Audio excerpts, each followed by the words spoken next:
Back to my YouTube channel. दोस्तों बात करेंगे हम बीपीएससी टीआरई 3.0 नई शिक्षक भर्ती के साथ साथ बात करने वाले हम यह स्टेट की जो नई परीक्षा तिथियां हैं वो जारी कर दी गई हैं।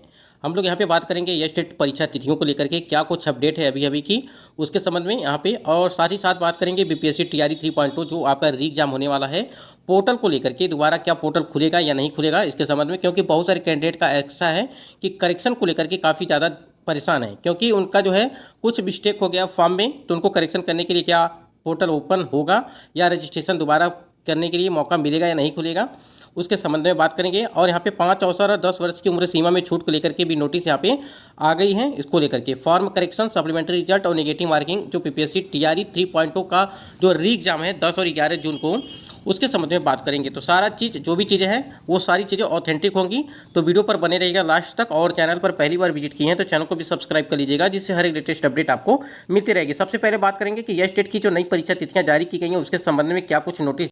स्क्रीन पे आप देख पा रहे हैं कि ये अभी अभी की खबर निकल के आई है। आपको बता दें कि सूत्रों के हवाले से बड़ी खबर निकल के आ रही है। और यहाँ देखिए 18 मई से आयोजित होगी एसटीटी की परीक्षा, यानी कि जितने भी कैंडिडेट यह स्टेट वाले हैं अभी 2 दिन पहले आप लोगों ने एक न्यूज़ देखा था कि 20 मई तक जो है 20 मई के बाद आपकी परीक्षाएं वो आयोजित होंगी। तो वही चीज़ यहाँ पे बताई जा रही हैं कि 18 मई से आयोजित होगी एसटीटी की परीक्षा और 29 मई तक आयोजित होगी फर्स्ट पेपर की परीक्षा।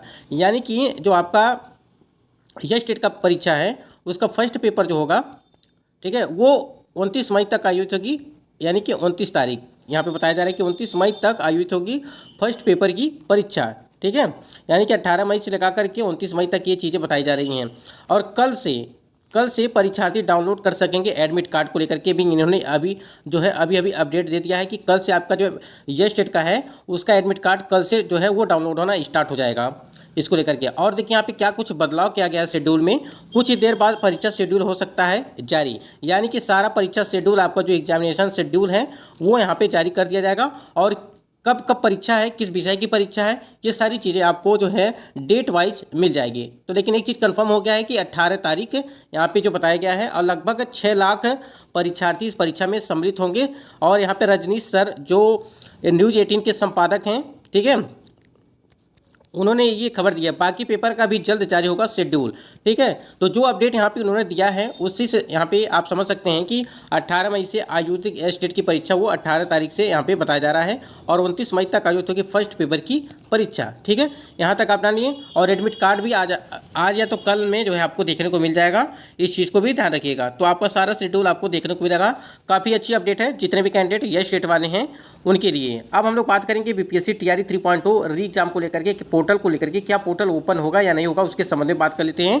क्योंकि देखिए उसका भी परीक्षा 10 और 11 जून को रखा गया है। अगर यहाँ पे ये स्टेट की परीक्षा में अब भी कोई परिवर्तन नहीं किया जाता है तो आपका जाहिर सी बात है कि ये स्टेट की यहाँ पे जो बीपीएससी टीआरई 3.0 की परीक्षा है उसकी डेट जो 10 और 11 जून को रखी गई है वो पूरी तरह से कंफर्म मानी जाएगी।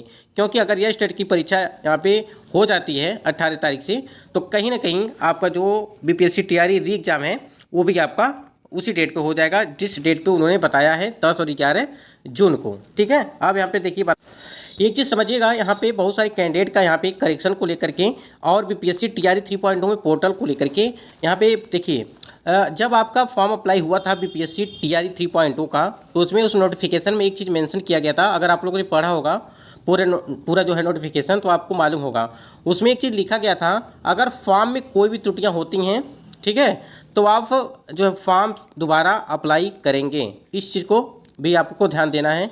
अगर आप नोटिफिकेशन पढ़िएगा तो उसमें साफ साफ ये चीज़ लिखा है कि जिनका भी अगर कोई दिक्कत होता है, कोई भी गड़बड़ी होती है फॉर्म अप्लाई करते टाइम पे, तो आपको करना क्या है, दोबारा रजिस्ट्रेशन आप कर सकते हैं। और जो पहला फीस कटा रहेगा वो भी वापस करने के लिए एक नोटिस जारी किया गया था, जो हमने बताया था। अगर जिस बैंक का है उसका email ID, customer care number के आधार पर उसके आधार पर जो है उन्होंने एक नोटिस जारी किया गया था कि कैसे कैसे आपको वो पैसा वापस मिलेगा। उस कुछ प्रोसेस था, मोबाइल के जरिए आपको करना था उसके हिसाब से। तो देखिए पोर्टल, अभी तो परीक्षा आपकी 1 महीने है और 1 महीने के टाइम है। तो पोर्टल अगर यहाँ पे खुलता है, एक चीज़ समझिएगा, अगर पोर्टल खुलता है तो सबसे पहले आप अपना एक चीज़ आप सुधार कर लीजिएगा, आप अपना सब्जेक्ट कॉम्बिनेशन सुधार कर लीजिएगा। जितने भी कैंडिडेट हैं वो अपना सब्जेक्ट कॉम्बिनेशन सुधार कर लेंगे और अपना देख लेंगे कि सब्जेक्ट कॉम्बिनेशन किस प्रकार से है उनका, कैसा ग्रेजुएशन में क्या चीज़ है, ठीक है। ये सारी चीज़ों आपको देखना है, क्योंकि इसको लेकर के बहुत सारे कैंडिडेट जो है TRE 1 और TRE 2.2 की भर्ती से ज्वाइन कर लिए हैं, फिर भी जो है बाहर हो गए हैं। और खासकर सीटेट वाले कैंडिडेट हैं, जो अदर स्टेट वाले कैंडिडेट हैं, 90 नंबर नहीं होने की वजह से जो है वो बाहर हुए। उनका 88 नंबर है, 89 नंबर है, फिर 87 नंबर है। इस प्रकार से जो है बहुत सारे कैंडिडेट ऐसे हैं जो भर्ती से बाहर हो गए, यानी कि ज्वाइनिंग हो गया, फिर भी जो इनको जब डॉक्यूमेंट वेरिफिकेशन हुआ, डॉक्यूमेंट वेरिफिकेशन हुआ, तो उसमें से बाहर किया गया। तो ऐसी नौबत न आए जिससे आप लोग को कोई दिक्कत हो, इसलिए हम ये सारी चीज़ें आपको बता रहे हैं। ये जो भी चीज़ें बता रहे हैं सारी चीज़ें ऑफिशियल हैं, ये नोटिफिकेशन में भी सारी चीज़ें मेंशन की गई हैं, तो आपको दिक्कत ना हो इसलिए सारी चीज़ें आपको बार बार बताई जाती हैं। इसलिए अब यहाँ पे देखिए, और एडमिट कार्ड को अगर लेकर के बात करें तो एडमिट कार्ड पर उन्होंने एक चीज़ दिया था, ठीक है, एक फॉर्म दिया होगा, डिक्लेरेशन फॉर्म दिया था, ठीक है। और उस फॉर्म को भर करके अगर मान लीजिए आपके एडमिट कार्ड में कोई भी फ़ोटो में दिक्कत होती है, आपके नाम में गलती होता है, कोई भी त्रुटियां हैं, तो आप उस फॉर्म को भर करके, ठीक है, उस फॉर्म को भर करके जो है आप सिग्नेचर मोहर के साथ आपको परीक्षा केंद्र पर लेके जाना है। ऐसा जो है जब एडमिट कार्ड जारी किया गया था उस टाइम पे उसमें सारी चीज़ें मेंशन की गई थी और उसमें एक आपको दिया गया था फॉर्म भरने के लिए। यहाँ पे देखिए अटैम्प्ट को लेकर के यहाँ पे एक आया है नोटिस। यहाँ देखिए सामान्य प्रशासन विभाग प्रेस नोट में, यहाँ पे देखिए सामान्य प्रशासन विभाग के संकल्प ज्ञापक संख्या जो है 2374 दिनांक जो है 16/7/2007 स्वपठित पत्रांक संख्या इतना द्वारा निर्धारित बिहार सरकार सेवकों को प्रतियोगी परीक्षाओं में सम्मिलित होने के लिए अवसरों की सीमा को युक्त बनाते हुए निम्न निर्णय लिया गया। अब यहाँ देखिए क्या यहाँ पे अपडेट दिया गया उसको देखते हैं। बिहार सरकार के सरकारी सेवकों को सेवा में आने के उपरांत उनकी पूरी सेवा अवधि में प्रत्येक आयोग, बिहार लोक सेवा आयोग, बिहार तकनीकी सेवा आयोग, बिहार कर्मचारी चयन आयोग आदि द्वारा आयोजित प्रतियोगिता परीक्षाओं में सम्मिलित होने के लिए अलग अलग अधिकतम 5 अवसर ही अनुमान्य होंगे, ठीक है। यहाँ देखिए 5 अवसर ही अनुमान्य होंगे, जैसा कि यहाँ पे आपको लिखा है, ये सारी चीज़ें आप देख सकते हैं। अब यहाँ पे देखिए एक चीज़ यहाँ पे लिखा है कि उपर्युक्त निर्धारित 5 अवसरों की गणना संकल्प निर्गत होने की तिथि के बाद से प्रारंभ होगी और पूर्व में उपभोग कर दिए गए अवसरों की यथार्थ उपेक्षा की जाएगी। बिहार सरकार के सरकारी सेवकों को प्रतियोगिता परीक्षाओं में भाग लेने के लिए नियमित नियुक्त हेतु निर्धारित अधिकतम आयु सीमा में 5 वर्ष की छूट पूर्ववत अनुमान्य होगी, परंतु उक्त आयु सीमा की छूट की अवधि में प्रतियोगिता परीक्षा में शामिल होने की अनुमति तभी दी जा सकेगी जब उनके द्वारा तब तक अधिकतम 5 अवसरों का उपयोग नहीं किया गया हो।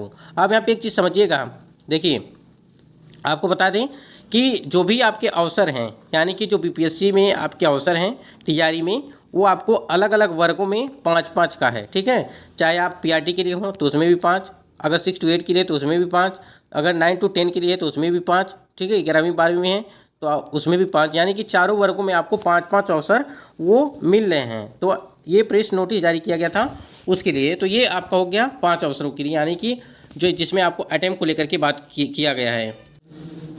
तो ये कुछ महत्वपूर्ण अपडेट्स आपको देनी थी। और एज रिलैक्सेशन की बात करें, जैसे TRE 3.2 की भर्ती में तो आपको एज रिलैक्सेशन मिल नहीं पाया, लेकिन 4.2 की भर्ती में आपको निश्चित तौर पर और 5.2 की भर्ती में आपको दोनों में आपको जरूर आपको यहाँ पे एज रिलैक्सेशन दिया जाएगा। लगातार प्रयास हम लोग कर रहे हैं कि ऐसे अभ्यर्थी जो 1.6 लाख कैंडिडेट हैं जो एज की वजह से जो है यहाँ पे फॉर्म अप्लाई नहीं कर पाएँ, तो सरकार इनके बारे में भी सोचे, आयोग और शिक्षा विभाग इनके बारे में भी सोचे, सभी के बारे में सोचना चाहिए जो है कि अगर आखिर ये सब कैंडिडेट कहाँ जाएंगे।